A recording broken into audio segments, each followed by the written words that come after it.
بسم اللہ الرحمن الرحیم۔ السلام علیکم۔ حضرت صالح علیہ السلام کی اونٹنی کا واقعہ۔ حضرت صالح علیہ السلام قوم سمود کی طرف نبی بنا کر بھیجے گئے۔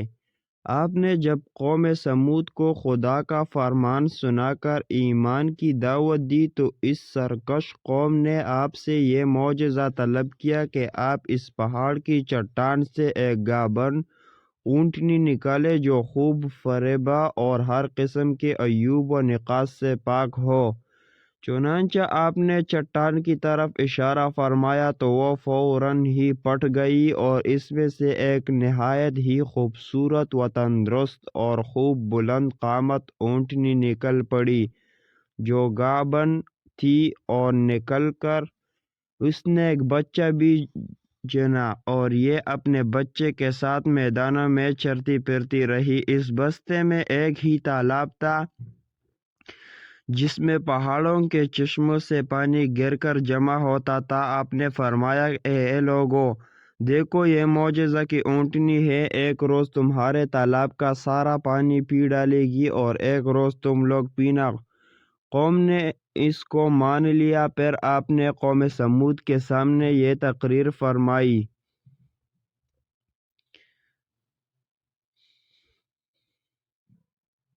ترجمہ: اے میرے قوم، اللہ کو معبود مانو، اس کے سوا تمہارا کوئی معبود نہیں۔ بے شک تمہارے پاس تمہارے رب کی طرف سے روشن دلیل آئی۔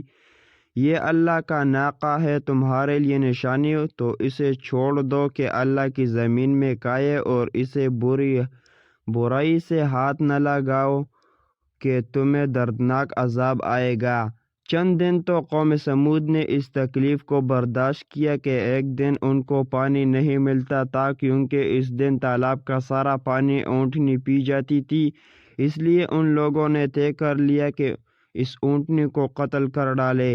اونٹنی کا قاتل۔ چنانچہ اس قوم میں قدار بن سالف، جو سرخ رنگ کا برا آنکھوں والا اور پستہ قد آدمی تھا، اور ایک زناکار عورت کا لڑکا تھا۔ ساری قوم کے حکم سے اس اونٹنی کو قتل کرنے کے لیے تیار ہو گیا۔ حضرت صالح علیہ السلام منع ہی کرتے رہے، لیکن قدار بن سالف نے پہلے تو اونٹنی کے چاروں پاؤں کو کاٹ ڈالا، پھر اس کو ذبح کر دیا اور انتہائی سرکشی کے ساتھ حضرت صالح علیہ السلام سے بے ادبانہ گفتگو کرنے لگا۔ چنانچہ خداوند قدوس کا ارشاد ہے کہ ترجمہ: پس ناقہ کی کوچے کاٹ دیے اور اپنے رب کے حکم سے سرکشی کی اور بولے، اے صالح، ہم پر لے آؤ جس کا تم وعدہ دے رہے ہو اگر تم رسول ہو۔ زلزلہ کا عذاب۔ قوم سمود کی اس سرکشی پر عذاب خداوندی کا ظہور اس طرح ہوا کہ پہلے ایک زبردست چنگاڑ کی خوفناک آواز آئی، پھر شدید زلزلہ آیا جس سے پوری آبادی اتل پتل ہو کر چکنا چور ہو گئی۔ تمام عمارتیں ٹوٹ پھوٹ کر تس نس ہو گئی اور قوم سمود کا ایک آدمی گھٹنوں کے بل اوندھا کر گر مر گیا۔ قرآن مجید نے فرمایا۔ ترجمہ: تو انہوں زلزلہ نے آ لیا تو صبح کو اپنے گھروں میں اوندھے رہ گئے، تو صالح نے ان سے منہ پھیرا۔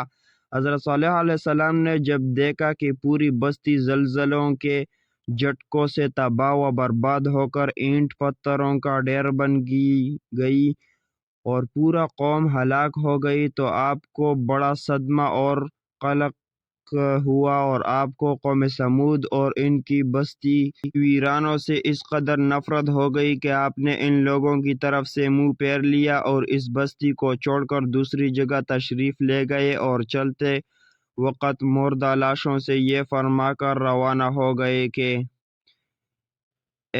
میرے قوم، بے شک میں نے تمہیں اپنے رب کی رسالت پہنچا دی اور تمہارا بھلا چاہا، مگر تم خیرخواہوں کے غرض ہی نہیں۔ خلاصہ کلام یہ ہے کہ قوم سمود کی پوری بستی برباد و ویران ہو کر کھنڈر بن گئی اور پوری قوم فنا کی گھاٹ اتر گئی کہ آج ان کی نسل کا کوئی انسان روئے زمین پر باقی نہیں رہ گیا۔